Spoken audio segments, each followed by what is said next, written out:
we have to be clear about what is happening in the West Bank. The Israeli Prime Minister publicly supports a two-state solution, but his current coalition is the most right-wing in Israeli history, with an agenda driven by the most extreme elements. The result is that policies of this government, which the Prime Minister himself just described as more committed to settlements than any in Israel's history, are leading in the opposite direction. They're leading towards one state. In fact, Israel has increasingly consolidated control over much of the West Bank for its own purposes, effectively reversing the transitions to greater Palestinian civil authority that were called for by the Oslo Accords. I don't think most people in Israel, and certainly in the world, have any idea how broad and systematic the process has become. But the facts speak for themselves.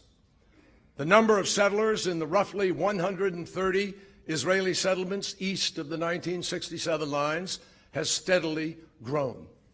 The settler population in the West Bank alone, not including East Jerusalem, has increased by nearly 270,000 since Oslo, including 100,000 just since 2009, when President Obama's term began. There's no point in pretending that these are just in large settlement blocks. Nearly 90,000 settlers are living east of the separation barrier that was created by Israel itself, in the middle of what, by any reasonable definition, would be the future Palestinian state. And the population of these distant settlements has grown by 20,000 just since 2009. In fact, just recently, the government approved a significant new settlement well east of the barrier, closer to Jordan than to Israel. What does that say to Palestinians in particular, but also to the United States and the world about Israel's intentions? Let me emphasize, this is not to say that the settlements are the whole or even the primary cause of this conflict. Of course they are not. Nor can you say that if the settlements were suddenly removed, you'd have peace without a broader agreement. You would not. And we understand that in a final status agreement, certain settlements would become part of Israel to account for the changes that have taken place over the last 49 years. We understand that, including the new demographic realities that exist on the ground. They would have to be factored in. But if more and more settlers are moving into the middle of Palestinian areas, it's going to be just that much harder to separate, that much harder to imagine transferring sovereignty. And that is exactly the outcome that some are purposefully accelerating. Let's be clear. Settlement expansion has nothing to do with Israel's security. Many settlements actually increase the security burden on the Israeli Defense Forces. And leaders of the settler movement are motivated by ideological imperatives that entirely ignore legitimate Palestinian aspirations. Among the most troubling illustrations of this point has been the proliferation of settler outposts that are illegal under Israel's own laws. They're often located on private Palestinian land and strategically placed in locations that make two states impossible. There are over 100 of these outposts, and since 2011, nearly one-third of them have been or are being legalized, despite pledges by past Israeli governments to dismantle many of them. Now leaders of the settler movement have advanced unprecedented new legislation that would legalize most of those outposts. For the first time, it would apply Israeli domestic law to the West Bank rather than military law, which is a major step towards the process of annexation.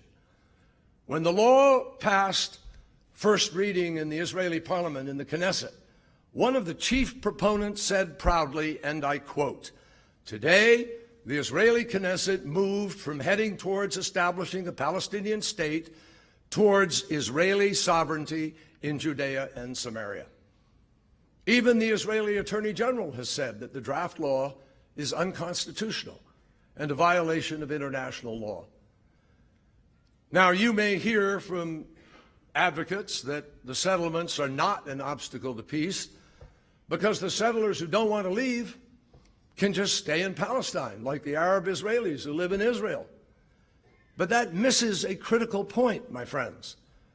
The Arab Israelis are citizens of Israel, subject to Israel's law. Does anyone here really believe that the settlers will agree to submit to Palestinian law in Palestine?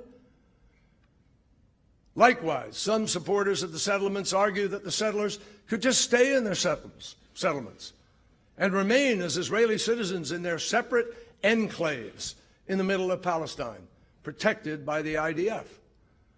Well, there are over 80 settlements east of the separation barrier, many located in places that would make a contiguous Palestinian state impossible.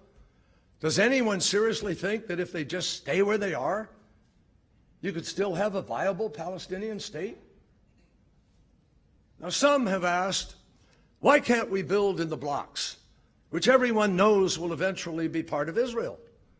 Well, the reason building there or anywhere else in the West Bank now results in such pushback is that the decision of what constitutes a bloc is being made unilaterally by the Israeli government, without consultation, without the consent of the Palestinians, and without granting the Palestinians a reciprocal right to build in what will be, by most accounts, part of Palestine. Bottom line, without agreement or mutuality, the unilateral choices become a major point of contention, and that is part of why we are here where we are. Now, you may hear that these remote settlements aren't a problem because they only take up a very small percentage of the land. Well, again and again, we have made it clear. It's not just a question of the overall amount of land available in the West Bank. It's whether the land can be connected or is broken up into small parcels like a Swiss cheese that could never constitute a real state. The more outposts that are built, the more the settlements expand, the less possible it is to create a contiguous state.